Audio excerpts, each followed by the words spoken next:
Hi, hello, namaskar. This is your host Sarang, and welcome to One Story at a Time. Well, in this podcast, we won't be expecting any guests because this podcast is going to be all about me, all about Inovact, how we started Inovact, and why we started Inovact. And I would like to share with you guys a few learnings that have been associated in this 11 months, a very short time of my entrepreneurial journey. Right, let's get right into the podcast. So, my story begins, let's say it dates back to 4 or 5 years, right? So, I had just joined engineering. I wanted to pursue electronics and communication engineering because I was very passionate about how those tiny things made such huge impact on us, right? So you might know that resistors, semiconductors are very, very, very tiny, right? And they impact us on a very huge scale because our mobile phones, laptops, all of them are electronics. So that is why I wanted to know more about it. But once I joined engineering, well, that passion was no longer there in me, or perhaps I did not work on it. So I still remember.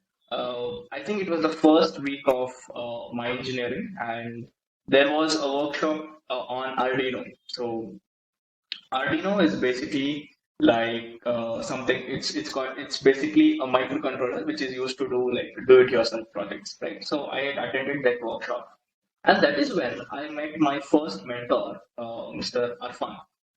Right. So he used to run a startup called Be Automate, which was more into automation and conducting workshops for engineering students and so on. Right.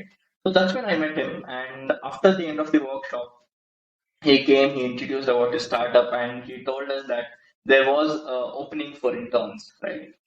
Well, uh, I wanted to be a lot of things, right? I wanted to be an astronaut, I wanted to be a driver, I wanted to be a pilot, I wanted to be a lot of things. But I think after 12th or after I entered engineering, entrepreneurship was something on my mind, and I always felt that entrepreneurship was inside me and I always wanted to become an entrepreneur. So once I saw Arfan, and his story was really, really inspiring, and his startup, the kind of impact that they had made and the vision they had really impacted me and it really influenced me. And as soon as the workshop finished and as soon as he told that there were openings, I went right to him and we had a stand-up interview. Right? We had short interview for 2 minutes, but at that time I did not know what a startup was, how it worked. All I wanted to become an entrepreneur, and I saw an opportunity, and I saw a man who I could look up to, and I went in. I told him that I was interested, and that's how I got into that particular startup. Right. So they were more into automation, but I was more on the project management side. I was not very interested in technicals, right? So I used to organize workshops, manage workshops with them. I used to volunteer for workshops, mainly technical and non-technical workshops, right? So very early in my engineering career, I understood that you need a person to look up to be inspired, and that one person was Arfan for me. I he's still a mentor, and he's my first mentor, and only because of him, uh, I am an entrepreneur today. Because I don't think I would have been an entrepreneur if I had not joined his startup or if I was not acquainted with him. Right? He was very inspiring. He pushed us to our limits, and whatever I am today, I am indebted to Arfan. Right. So that's when I understood early in my life that you need a mentor to look up to because with no experience at all, it's not naturally possible for you to succeed. You need people to guide you. You need people to guide you in the right path. Of course, you can with no mentors, you can succeed, but it takes a lot of time. But with a mentor, it's more like a shortcut path to your success. Right. I would say Arfan was my stepping stone for entrepreneurship. Right. Then one learning that one learning or one thing that I can definitely reflect back to is mentorship and mentors is really helpful and it is really needed for budding entrepreneurs. Right. After this, I worked in Be Automate for I think it was about 6 to 8 months, and then he left. He left. He graduated, and then I was probably in second year at that time, second or third year at that time. And that's when I started my first startup called Kaiser Electric. Right. So at that time, Aether was booming, ultraviolet was booming, and the entire world was talking about electric vehicle technology. And I wanted to get my hands on it. So that's when I started Kaiser Electric. We were mainly working on electric vehicle technology. And mind you, this was with no skills, with no team, nothing. Right. And to be very honest, I'm not that interested in technology to work hands-on with technology, right? I am more of a management person.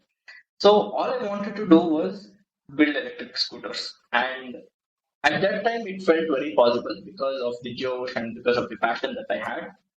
Well, what I did later on is I formed a team of 6 people, and we had interns at that time, right? Six core guys and then 4 interns, and we started working on electric vehicles, right? So we had a mechanical team, we had an electronics team, we had an electrical team, and we started designing chassis. We started working on battery management systems and whatnot. I mean, like we spent almost 1 year working on Kaiser Electric, right? And unfortunately, because we didn't have the right skills and we did not have the right funding, we had to close down Kaiser Electric, right? It was more like a college project, I would say, not a startup. It was more like a college project, I think. But then one thing I learned from Kaiser is in order to build anything, at least you have to have the surface knowledge of what you are building. And you also need a great team for you to work with. At Kaiser, I really had a great team, but I think we lacked the particular skill set which was required to build electric scooters and battery management systems, right? So that was the first learning, and that's when I learned okay, I need a team, I need to be skilled in whatever I'm doing, and I also need funding because something like electric scooters, it cannot be done with thousand rupees or 10,000 rupees or 1 lakh rupees per se. It needs a huge amount of funding, and also the product needs to be really great, right? So that is when I understood a lot about entrepreneurship, and also I had to lead 10 people. I had no experience at all with respect to leadership or building teams or so on, right? So I also understood that if a team has to work with in in alignment with the vision, the leader plays a very huge role. The leader has to be there to motivate people to fill the josh in his or her teammates, and it also depends on how the leader treats his teammates, right? So I did not know all these things. Probably I was very bureaucratic. There was a lot of hierarchy in Kaiser because ultimately it all had to come down to my decision, and I wanted things to go the way I had decided. Right, and that's really not the way to lead people, right? I was not taking inputs from my team. It was more like a very hierarchical structure. So that's I understood that's not how to be a good leader. I had to change myself as a leader. I had to change myself as an engineer. I had to change myself as as a startup founder, right? So after this, after working for 1 year, we had to close this, and that was the first major failure in my life, right? Everything was very, very because I had scored a very good CET rank. I had great percentage in second PU. I had entered a very good college in Bangalore, very good engineering college in Bangalore. And the first thing that I put my hands on, it failed. I was very dejected at that point because in the end, most of my team members left. I had to convince their parents not to leave. A lot of things happened. So that was my first failure. And a lot of people say that it's not about the failure; it's how you come up from the failure. And I think I can relate to that quotation, right? And that's after Kaiser. I started moving on, and then that's when a lockdown hit, right? And I know, I mean, I'm sure all of you can relate with me because lockdown was very bad. A lot of people lost their jobs. We had online classes. We missed our friends. There was a lot of things going on. But that's when I got an opportunity to build automatic hand sanitizer dispensers. Right. So I was still in second year at that time, and I had absolutely no experience working with electronics hands-on. But I thought for a while. I contacted Arfan and I asked him if you could do it. Okay, let's come back to that story. So there's a friend called Chirag. Uh, his dad runs a very big company called Dura Materials and Services. So, and they're also into charity. And they wanted me to build automatic hand sanitizer dispensers. Right. So at that time, I had absolutely no idea of how to build things or what electronics was or hands-on projects, or I had no experience. So I asked Arfan if he could do it. But then he said, no, I don't want to do it. And you take it as a challenge, you do it, and I'll be here to help you. And that is when I started working on automatic hand sanitizer dispensers. So, one thing that I learned from this particular story is that opportunities are there everywhere. We just have to have the eye to look into that app opportunities and make the best use of those opportunities, right? So that was a very what can I say? It was a very big opportunity that I had to serve people in the lockdown and also to convert it as a side hustle because I was getting paid. So that's when I learned. Okay, so I have a skill. I upskilled myself in electronics during that period when I was working with automatic hand sanitizer dispensers, right? So that's when I realized, okay, I have a skill now, how do I monetize with it? So that was one thing that that struck my head, and that's when I started working on workshops. So at Biotomate, I had already volunteered for workshops, but I had to take it to the next level. Again, in this automatic hand sanitizer story, I did not have skills, nor did I have a team. Okay, so that was two major problems that I faced when I was building dispensers, right? I had absolutely no idea about what I was building, no technical skills, nor did I have the right team to build with me, right? But of course, there was this friend called Kiran who really helped me throughout the process of building the hand sanitizer dispenser, right? But technically, I was the person doing everything, right? So I still remember I used to work till 2 o'clock, 3 o'clock in the night, and I used to fix those sanitizer cabinets, and it was more like a hands-on experience. But that's when I realized opportunities are there. You have to have the eye to, you know, catch those opportunities. Right. So after this, there was nothing happening in life. There was we still had online classes, and that's when one idea struck my mind. That is how I started Inovact. So I called up a friend. Okay, so the idea was something like this. Now I had a lot of doubts and technical questions while I was working on the hand sanitizer dispensers, and I did not have a team. So I thought, let's make a website wherein people can just post technical questions and other people can just answer it. Something like Reddit, but only for technology. Right. That's when I started working on this. I contacted a person called Raiba, who was in PS University, right, at that time. And again, ultimately, he became one of the co-founders for Inovact later on. But yeah, so he hooked me up with a few developers, web developers, and that's when we started working on this particular website that I was talking about. And in that entire process, Raiba was present in the conference calls because he was like the point of contact for me and developers, right? So he showed more interest in this project, and that's when we all realized that what if we make it for students and entrepreneurs, right? Students work on projects and entrepreneurs have ideas. What if we connect them, and what if we connected them in a better way that other communities like LinkedIn are not doing, right? So that's basically how Innovat started, with the vision of connecting students, entrepreneurs, and mentors, right? because at that point, from my experience and from Raiba's experience, from his past, from his previous startup, we had all realized that mentorship is needed, a team is needed, and we also need skill, right? So that is what we realized, and we started building on this, right? And so firstly, we started building a web application, right? So we hired interns, we hired UI UX developers, and we were a team of 15 members, right? With absolutely no experience of building products. We were all budding engineers. We were in second year, third year of our engineering career, right? So that's when we started building the web application for Inovact, and that entire process took us about 8 months. Right.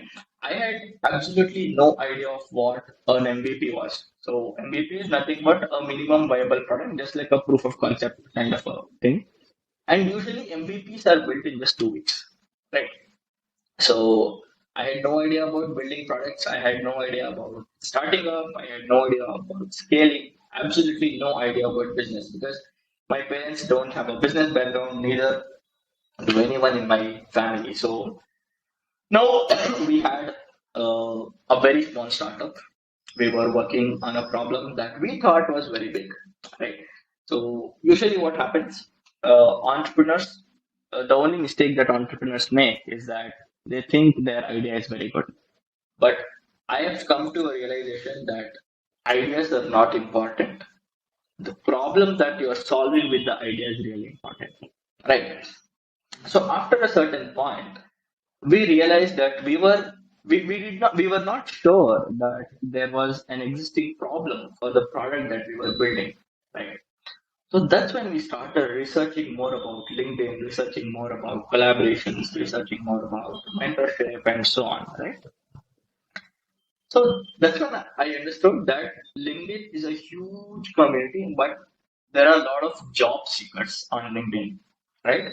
And there are a lot of people who just post bullshit. They just post memes. They just post things which are not relevant to LinkedIn, right? It's basically a community for working professionals, right? That's how LinkedIn was started, and that's how LinkedIn is even today. And that's when we thought, okay, what if we make a social network for students, entrepreneurs, and mentors? Just students, entrepreneurs, and mentors, right? And it was like we took 1.5, 2 months to brainstorm only on this idea, right? So now we had an idea. Simultaneously, people, our team, the development team was working on the web application, right? So it had already been 8 months since we started the web application. There was very, very, very, very little progress, and myself and Raiba, the co-founder of Inovact, we were like really, really disappointed. We were really dejected with our progress, right? So we almost thought of quitting, but that's when uh, we started to pivot because startups will have lots of ups and downs. It's always about how we overcome them, right? So we thought, okay, it's being really difficult to develop web application, right? And most of the students, entrepreneurs use mobiles. Okay, they're always stick to their mobiles. So we thought, okay, let's just drop the entire idea of web application and pivot to a mobile application. So that's when we started building the mobile application. And I was very fortunate to get an understanding team who were very understandable and like even after we told them that we are teaching the idea of web application, like they were very supportive. They understood because it was 1 year of their hard work, right? So it all went into brain. But it's more about what they gained from it, right? They were working on a very complex application. They had hands-on experience, and they were really happy for that. And those interns still call me, and like they still appreciate me for giving them an opportunity to work on what. Anyway, coming down to the story, we pivoted to mobile application, and I was very fortunate to get three people, three developers. So the first developer, he's basically a freelancer. His name is Pranay. He's one of the person developing our mobile application. And the next person is called Shivu. He was also in the web application team, and he was very passionate about the idea. And he also stuck with us when we started developing mobile application, right? And one more person is Afif. So these three people played a huge role in developing both the mobile application and the web application, right? So now this is when I understood, okay, I have a great team. I have a great team with good technical skills. Now is the time for us to be good leaders, right? Because just making products as projects is not a big thing. A lot of people develop apps. It's all about how we scale it up, how we generate revenue from it. That is what a startup is all about, right? A startup is not about valuation. A startup is about how you make money from your product, right? That's a startup is basically a small business, right? And businesses are there to make money. Now, we had to register our company, but the problem was we did not have enough funds. We did not have funds to pay our team, we did not have funds to pay our interns, and they were basically working with us for free and only for experience, which is bullshit. Right. Now, with whatever skill that we had, we started conducting workshops. We started conducting technical workshops, non-technical workshops, with whatever skills we had. And that's when we started earning some revenue. And that's when we had enough money to register our startup. Right. So that's when we registered Inovact as Inovact Private Limited. And that's when we became more and more serious because once money is involved, you become more serious on whatever you're doing. I think most of you can agree with me on this, right? So that's when we thought, okay, now we have a product, we have to take it to the next level. So we needed some funding. We thought we needed some funding, right? So we applied for various competitions from IIT Bombay and IIT Madras, IIT Kharagpur, a lot of incubators and so on. But we almost reached semi-finals in each and every competition, and we were rejected to enter the finals. Right. So again, it was a period of failure. Right. So 1 year we wasted on developing the web application. We like ditched it. So that was again very depressing, very disappointing for us. And then we pivoted. And even while developing the mobile application, it was not very easy for us as founders, for me and Raiba, because at the same time, we had to manage engineering, and at the same time, we had decided we would not seek for placement, we would pursue Innovact, and there was also pressure from our homes, from our parents, right? Because myself and Raiba, we come from a middle class background, and any middle class parent would want their children to go and study in a very good college and get placed, make some money, that particular rat race, right?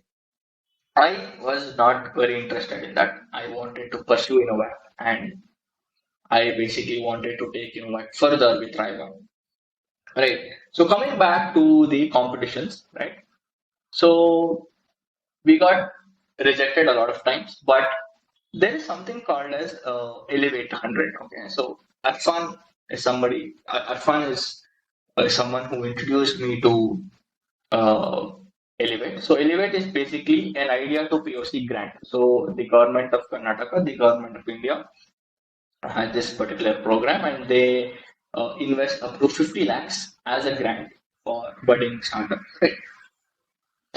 We got selected to the semifinals, right? That was like a huge proud moment for us. We were really happy. But then we had no idea about business. We had no idea about revenue models. We had no idea about business model canvas. We had we had no idea about valuations. We had no idea how much money we wanted. Right. That was a very big problem at that time. And they had sent us a pitch deck. Again, we did not have an idea what the pitch deck was. Right.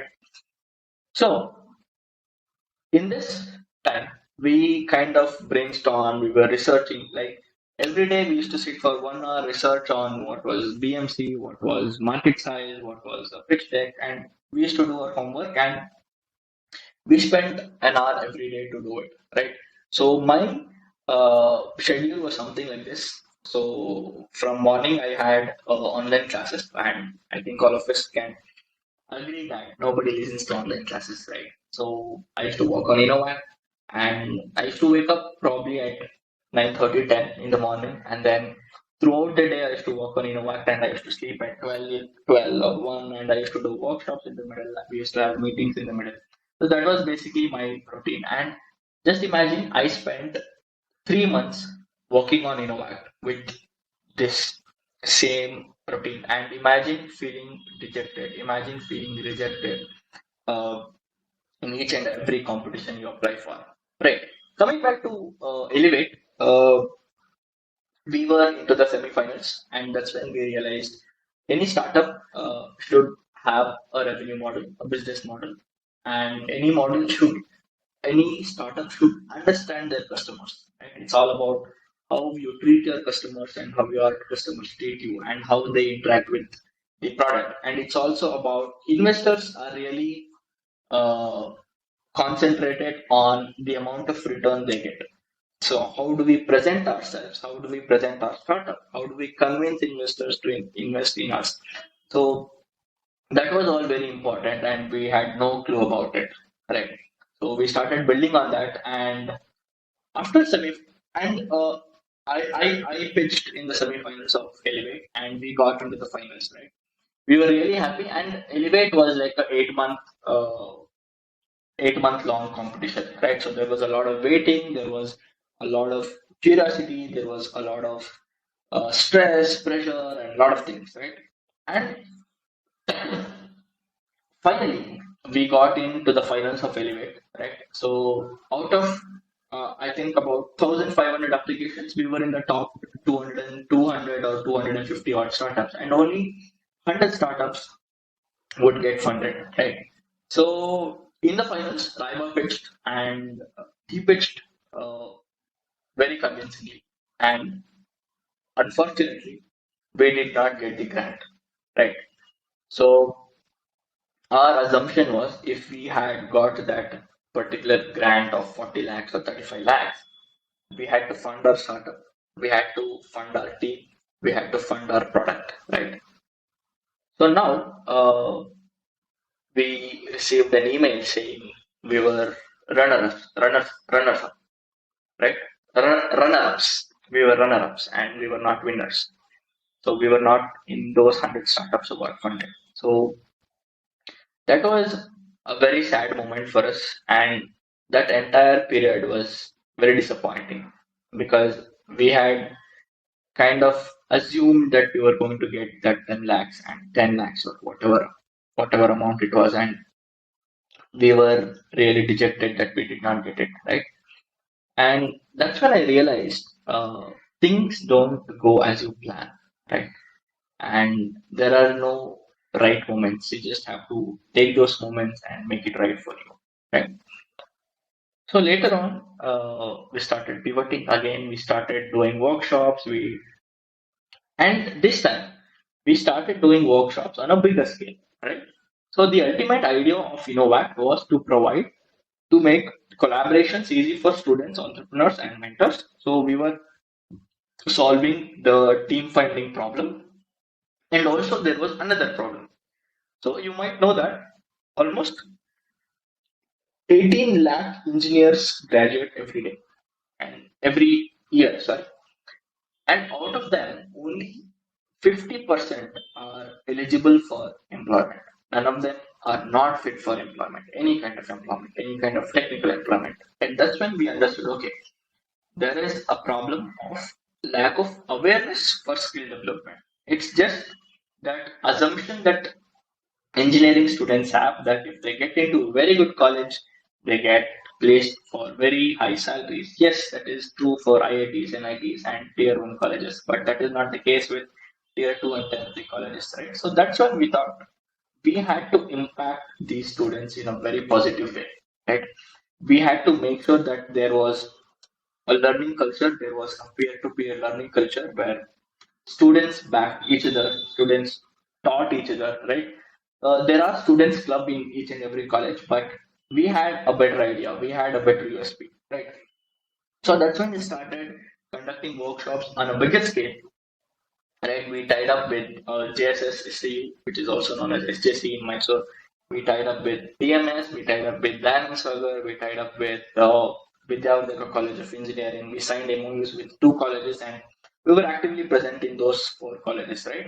And just in a matter of 20 webinars or workshops, we had already upskilled and mentored more than 1,000 students, right? So you can ask me, right? Each and every college has this, each and every college has a student club, they conduct workshops. Why are you special, right? So we are special for four reasons. Okay.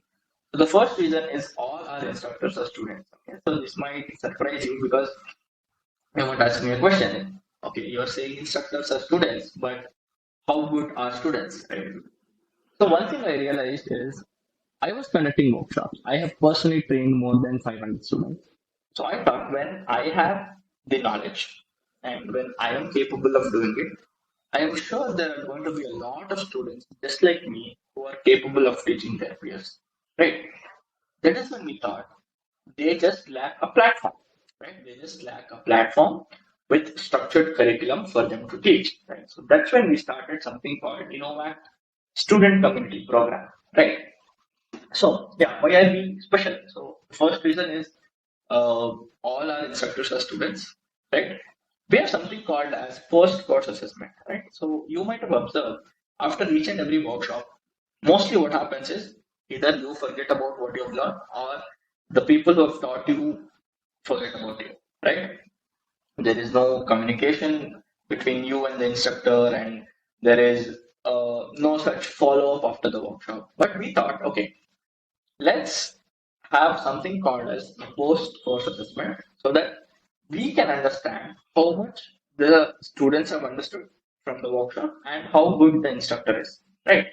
So those were the two main reasons why we have post-course assessments, and we have something called as project-based certification. Right. So what happens is most of the workshops are theory-based. Right. Whatever is going on uh, in the tutoring space, right? Most of them are theory based and they give very less importance to practical, right? So we thought, what is the use of learning theory? What is the use of coming to workshops and not applying it, right? So that's why we started something called project based certification.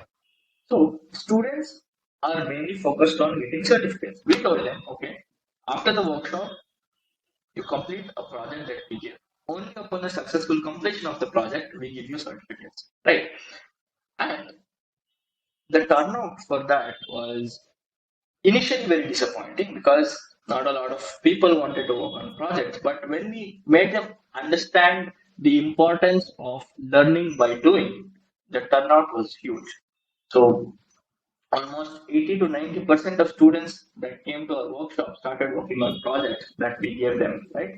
And that's when even they understood that you can only learn by doing it. It's not about sitting in a class and listening to 2 or 3 hour lectures and forgetting about it, right? It is just you also have a sense of satisfaction when you work on things practically after doing it, right? Okay, so this was about project-based certification, post-course assessment, and student instructors. Also, what happened was I was doing this as a student, right? When I was in third year, I started my startup. I started Inovact. So I was doing it as a student, and a lot of times, a lot of people discriminated me because I was a student. So they were like, "You're just a student. What are you going to achieve?" So one more point of having student instructors was to show that students are equally capable of teaching people. Students are equally capable of upskilling themselves and transferring knowledge to their peers. Right. So that was one intention. Coming to the pricing, right? So our major audience were students, and students don't want to spend a lot on these courses, right? So if you go to Coursera or Udemy, there are a lot of free courses, but paid courses are very expensive in the range of 5,000, 10,000, 12,000, and so on.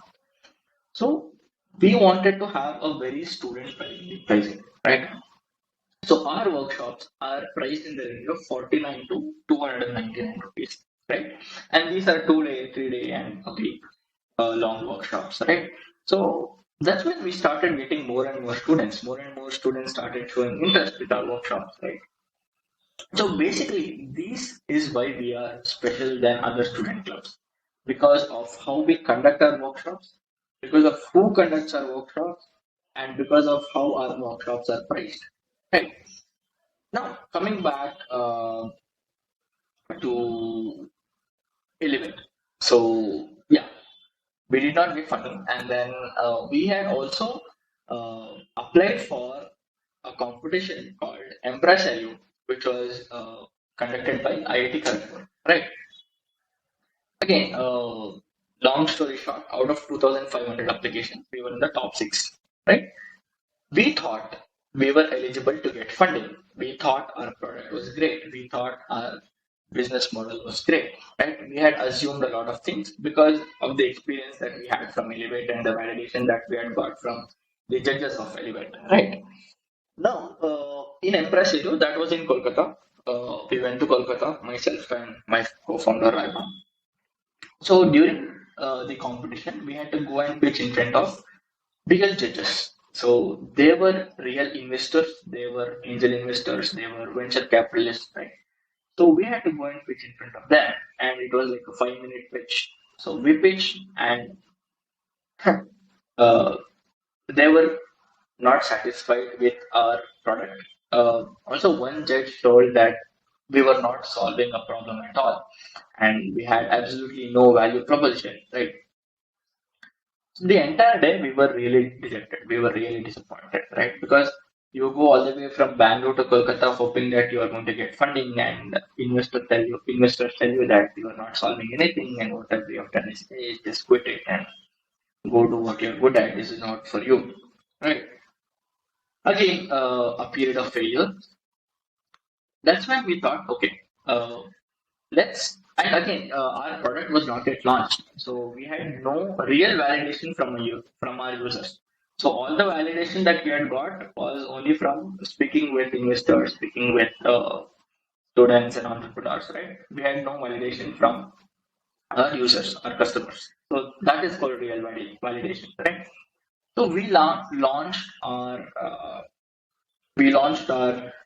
product. That was, I think, about about 6 months back. We launched our product, and there was a mixed response.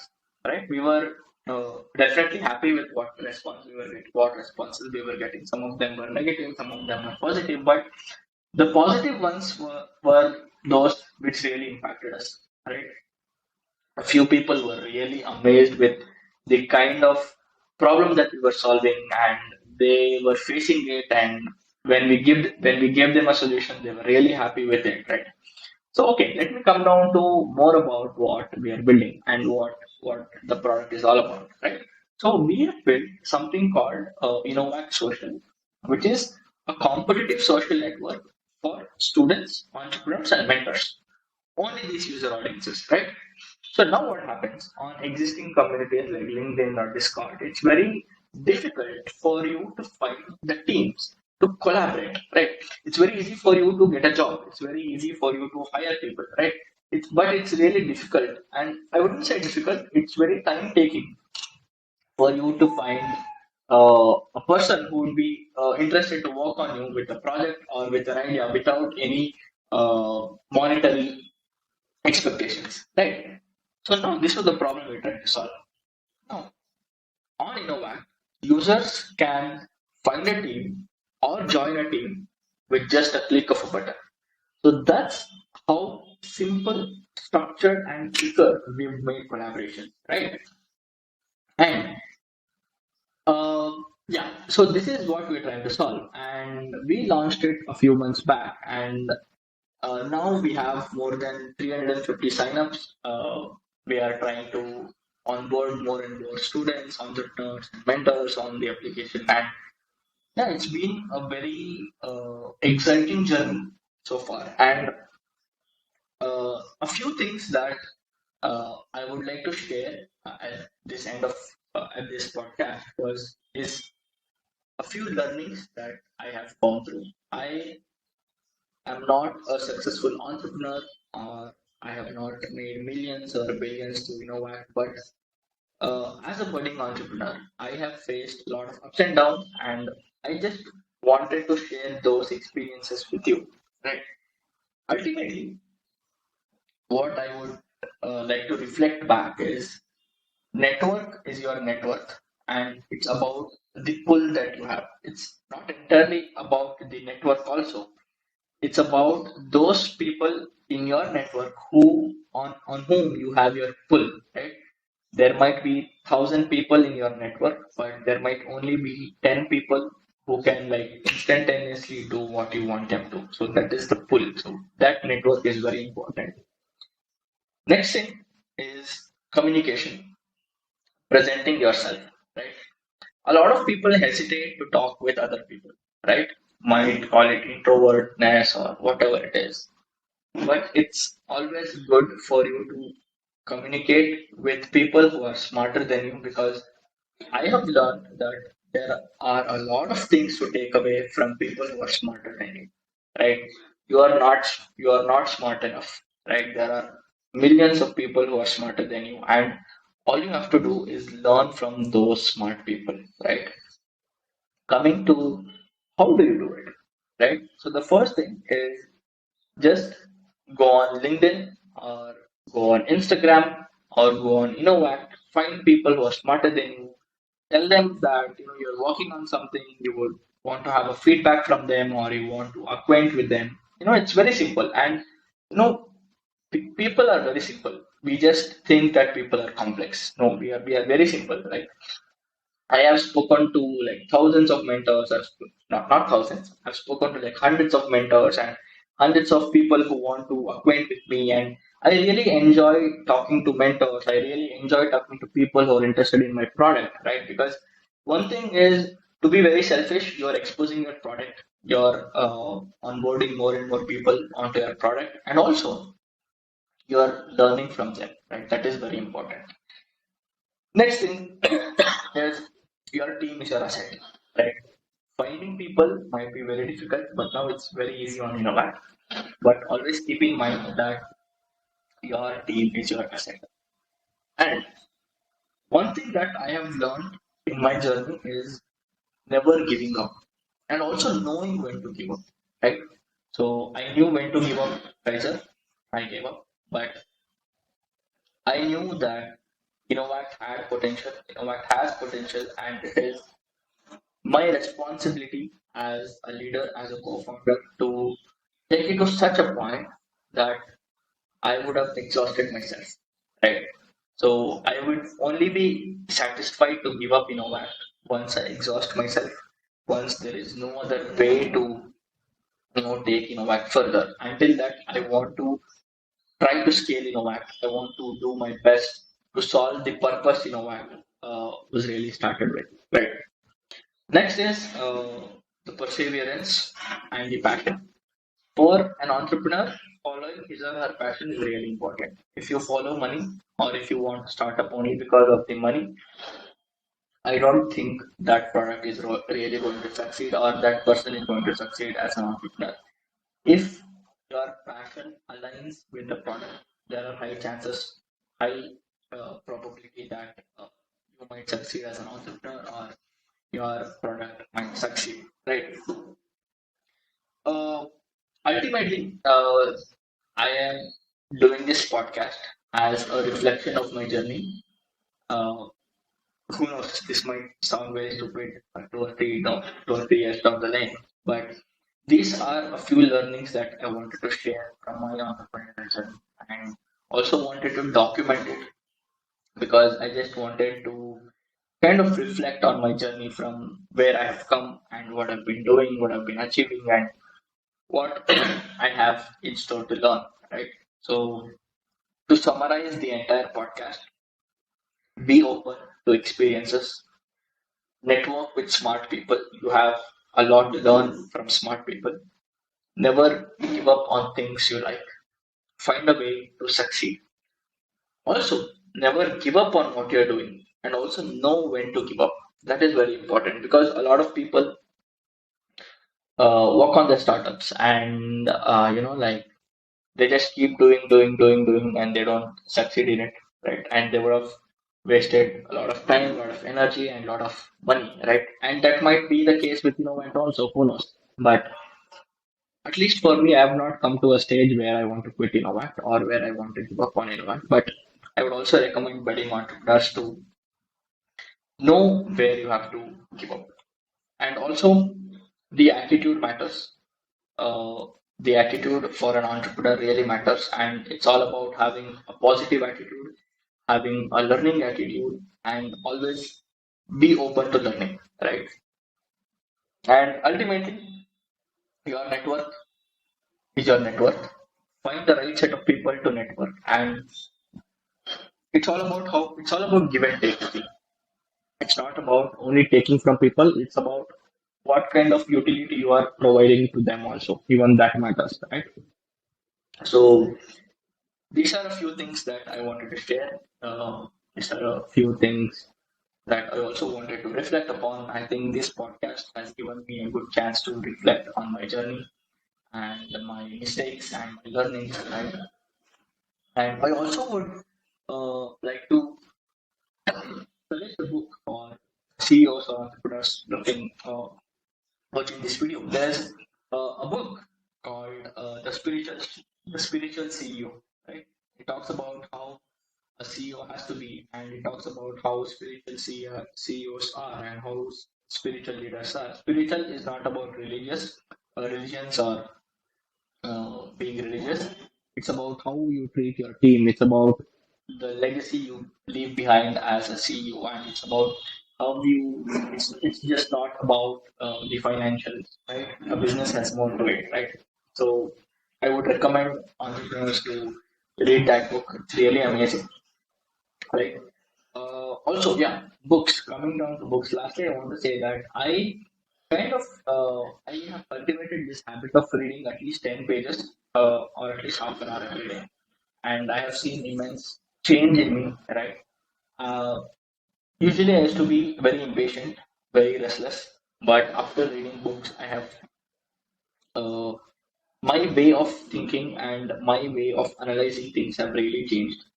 And I would also suggest you guys to read books every day. It might be any book, be it a novel or be it a self-help book, be it a book like The Spiritual CEO, right? So read books, network with good people, and always remember your team is your asset. Yes. Thank you guys for watching this podcast. It has given me an opportunity to document and really reflect on my journey so far. I might not be a successful entrepreneur right now. Uh, Whatever I've spoke about in this podcast, most of you might not agree with it, but this is what I felt. And also, we've hit hundreds of subscribers on this channel. Thank you all subscribers for supporting me. Keep supporting me. I'm going to bring more and more uh, insightful podcasts on this channel. I'm going to be bringing in even more smarter people, and probably all of us can learn from their journeys and we can learn from what they're building. Yeah. Ultimately, all I want to say is be open to experiences, and only with experiences can you grow. Yeah. And also, it's also positive and negative experiences. It's not only about the positive experiences you grow with, it's more of negative experiences you grow with, right? Thank you. And we are also going to be updating our app, which is Inovact Social, very soon. So for any students, entrepreneurs, and mentors who are interested in being a part of this community, go check out Inovact Social on the Google Play Store. The Android version will be rolling out very soon. So on Inovact Social, you can look for a team, join a team in just 2 steps, be it a student, be it an entrepreneur, or be it a mentor. Thank you so much, guys. Thank you so much for supporting me. Thank you so much for watching this video. And I will come up with smarter people in the coming podcast, and I'm sure all of us will have a lot to learn from them. Thank you. I'm signing off. Bye bye.